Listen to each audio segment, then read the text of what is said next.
आज म तपाईँहरूलाई लिएर जान चाहन्छु जापानको एउटा यस्तो ठाउँमा लिएर जान लागेको छु जुन एकैचोटि शान्त अनि अलि डरलाग्दो पनि छ। यो हो जापानको ओहाका मतलब कब्रस्तान। तर यहाँको कब्रस्तानको हामीले सोचे जस्तो मात्र मृत्युको ठाउँ होइन, यो एउटा आत्मा, संस्कृति र सम्बन्धको काम हो। यहाँ हेर्नुहोस्, सबै चिज कति सफा, व्यवस्थित र शान्त छ। जापानमा कब्रस्तानलाई डरको ठाउँ भन्दा पनि आफ्ना पुर्खासँगै जोडिने ठाउँ मानिन्छ। परिवारका सदस्यहरू यहाँ आउँछन्, फुल चढाउँछन्, पानी हाल्छन् र कहिलेकाहीँ त आफ्ना मनका कुरा पनि सुनाउँछन्। यहाँ आउँदा यस्तो लाग्छ मानौ सम्बन्ध मृत्युले होइन, मृत्युले टुट्दैन, अझै जिउँदो नै छ। जापानमा एउटा विशेष पर्व हुन्छ, ओबोन। यस समयमा विश्वास गरिन्छ कि आत्माहरू आफ्ना परिवारलाई भेट्न पृथ्वीमा फर्कन्छन्। त्यसैले मानिसहरू आफ्नो ओहाका सफा गर्छन्, दीप बाल्छन् र आफ्नो पुर्खालाई स्वागत गर्छन्। यो डरको कुरा होइन, यो त माया र सम्बन्धको सङ्केत हो। तर सबै कथा यति शान्त हुँदैनन्। जापानमा एउटा शब्द छ, मुएन बोतोके।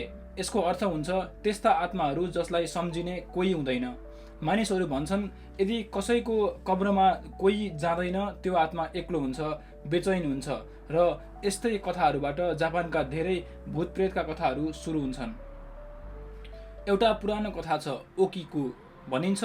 ओकिकु नामकी एक महिला अन्यायपूर्ण रूपमा मारिन्। उनको आत्मा अझै शान्त हुन सकेको छैन र रातको समयमा उनी आवाज निकाल्दै गणना गर्छिन्, इची नि सान, मतलब 1 2 3।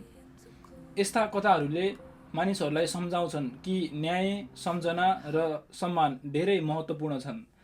जब म यहाँ आउँछु मलाई नेपालका घाटहरू सम्झना आउँछन्। नेपालमा हामी नदी किनारमा अन्त्येष्टि गर्छौँ, जापानमा भने कब्रहरू सधैँका लागि रहन्छन्। तर दुवै देशमा एउटा कुरा समान छ, आफ्ना गएकाहरूप्रति सम्मान। त्यसैले जापानको ओहाका केवल डर लाग्ने ठाउँ होइन, यो एउटा ठाउँ हो जहाँ मानिस र आत्माबीचको सम्बन्ध अझै जिउँदो छ। सायद हामीले पनि सिक्नुपर्ने कुरा यही हो, मृत्यु अन्त्य होइन, सम्झनाको अर्को रूप मात्र हो। यदि तपाईँलाई यस्तो संस्कृति र रहस्यका भिडियोहरू मन पर्छ भने लाइक, सेयर र सब्सक्राइब गर्न नबिर्सनुहोला। अर्को भिडियोमा फेरि भेटौँला। धन्यवाद।